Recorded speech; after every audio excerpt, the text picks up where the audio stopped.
So they've invited me here to BMW headquarters. Today was just jam-packed with so much history and knowledge.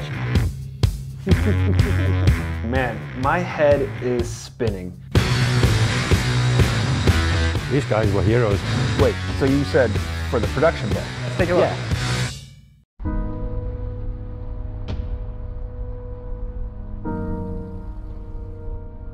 I'm in a hotel in Munich, Germany, and I'm about to tell you a story that starts 2 months ago. 2 months ago, I get a phone call from BMW Motorcycles that asks if I want to fly to Germany and ride a top secret motorcycle. That top secret motorcycle was the R18 concept. So I was the first to be able to get to ride this motorcycle. Fast forward to 48 hours. Where are we at? We're back in Munich, Germany. They told us that we're going to be going places like Los Angeles, Amsterdam, Milan, all over the world. We're going to be telling a story about the R18 coming to production. This is a pretty awesome experience. And you're probably asking yourself, cool, who are you to tell us about this? Well, my name's Tommy, and I own a shop called Butterscotch in Long Beach, California. I'm not a YouTuber, I'm not a blogger, not a vlogger. I have no experience in this whatsoever. I have you, a camera guy, in my face, and it's the most uncomfortable experience ever. When somebody asks, hey, do you want to come work with us? And us is one of the biggest motorcycle manufacturers in the world. Hell yeah, I'm going to say yes. But at the same time, I'm going to do it on my rules. I'm going to be authentic to who I am, and here we are, about to take a really cool adventure and get to see the ins and outs and the behind the curtain of what it takes to build a kick-ass motorcycle. Let's go for a ride.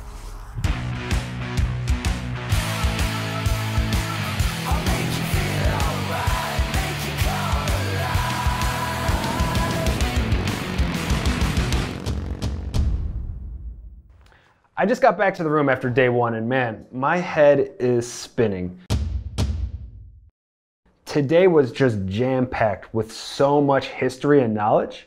BMW picked me up from the hotel. We went straight to BMW motorcycle headquarters, and that's where basically my mind just exploded.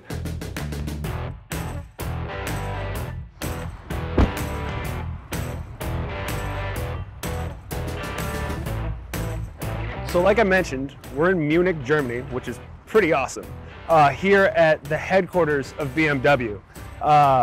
We're going to be meeting with Fred and Eddie. Eddie, who is the head of design, we're going to be meeting with later on today. And then Fred, who is the BMW historian. These are two really, really big dudes in this industry. So they've invited me here to BMW headquarters, which is called the Four Cylinder Building. It's a pretty cool campus, to say the least. Fred, I feel like we're in a pretty important place in the Treasury. I feel like you're a pretty important guy. So why don't you tell me a little bit about yourself? Yeah, I'm the head of the BMW Group Archive. The BMW Museum is just packed full of super rare bikes and just a ton of knowledge. Fred kind of walked me through a lot of the inspiration and the beginnings of what BMW is. So this looks like it's a plane engine? Yeah, it's an airplane engine. Okay. We start with airplane engines, and this is a high altitude record breaker. What's considered high altitude at this time? It's around 10,000 meters, 33,000 feet. Okay, that's pretty cool. And we go to the second product of our line, the first BMW motorcycle. Okay, now we're talking. Yeah, perhaps the link to the aircraft engine, the same people built the engine, the same guy designed the first aircraft engine and this motorcycle. What's the story with the R? What does that stand for? Oh, the R, it's the German word for frame is Rahmen. And the first letter is R, so that's the reason for that. But we can have a closer look to the bike. Yeah. So here we are. Wow. R32, the very first BMW bike. What do you think? It's beautiful. It's beautiful.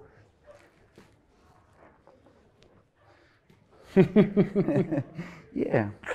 Let's take one more look at this beautiful bike. Fred, what's your favorite thing about this bike? Yeah, the whole bike. The whole bike? I can agree with that. I'm seeing a lot of pieces on this bike that have cues to the R18. Yeah, of course. You have the boxer engine, you have the color, you have the shaft drive. Yeah. And I think more or less you have the philosophy that we had. Keep it simple. Keep it simple. Yeah, I love that. I love that saying. So where are we going to next? You mentioned the R18. Yeah. So we have one bike in our history. The link is very close. You want to see it? Yeah, let's take a look. Yeah, go. Check that out. So what is this? What are we looking at right now? That's a R5. Wow, okay. So it's from 1936. Okay. And it's, yeah, perhaps you know the shape of the fuel tank? Just a little bit, it looks familiar, yeah. Fred, what would you say your favorite bike is? No, it's difficult to say. So I'm a father, I have 2 children. And if you ask me what's your favorite children, I think the R5. Oh, yeah. I'd take an R5 in my garage, no problem. I'm assuming you've seen the R18 concept. What are your thoughts on that bike? I'm involved in the project of the R18. So I've seen the concept, but I've also seen the white sheet of paper when they start. Sure. And then we found out that it's always go back to the R5, to one bike. So has it been really fun watching this project come to life? Yes, of course. You know, I'm a historian. I always look back in the rear mirror, and then I put everything from the past and present it to people, and they build something new. That's fantastic for me. Yeah. Can we talk a little bit more about the specifics of this bike? Yes, we can, but I think not here. We should go to another place. Is it like a top secret place?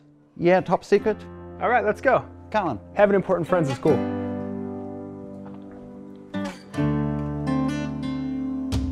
Fred, where are we at right now? Oh, it's the oldest factory hall of BMW ever, and it's the home of BMW Classic. Hi, Tommy.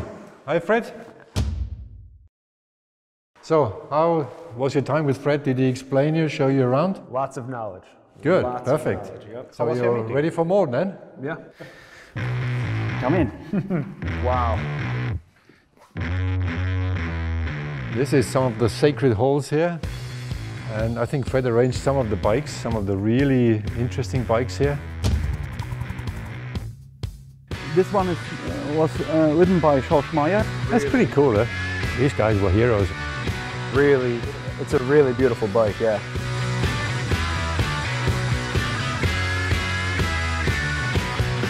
We're back here, we're looking at the R5. Really iconic things, you know. What more can you probably tell me about this bike that makes this bike so important for the R18 production? We just talked about these little, what we said is the essence of the BMW bike, these icons, what we used to say. Yeah. I'm going to ask Fred, did you pay attention, Fred? Did you learn your 5 icons? Can you still repeat? I hope. Okay, we start with number 1.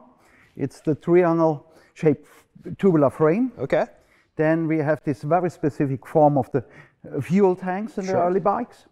Then, of course, we have the black color with the white double pinstriping. There we go. And, of course, we have the boxer engine with the shaft drive to the rear wheel. You guys keep putting a lot of emphasis on the shaft drive, and I know when we did the R18 concept, a lot of the viewers and people that saw that concept really freaked out about the shaft drive. It's about the heart of the motorbike. Yeah. I mean, the engine is the core of a motorbike, and the flat twin is very, very distinctive anyway. Yeah. And it always comes with the shaft drive because the semantics is very obvious. I mean, here you see the pistons, and you see the energy going to the rear wheel, and then basically driving the rear wheel. Which I love. It's like you see the cause and the effect of the energy coming from the motor going directly to the drive. Exactly. And so from this point of view, we are very, very happy that our engineers and the designers, they achieved to really make an open visible shaft drive on the production bike. Wait, so you said for the production bike. Come here, guys, listen up. Okay, so what did you just say? So what did I just say? I think I just confirmed that we're going to have an open shaft drive on the production bike, and we are very proud on it. That's huge. I think I'm personally excited, and I know a lot of guys were excited, but they said it was not going to happen. So I'm really excited to hear what people are going to say with you confirming this news. Yes, I'm confirming actually it will happen. We are very proud. We achieved. Engineers, designers worked hard together, and we're really going to have an open shaft drive on the bike. So I'm really excited about the news that Eddie just confirmed regarding the open shaft drive. Leave your comments below and let us know what you guys think, and leave it a thumbs up if you like it.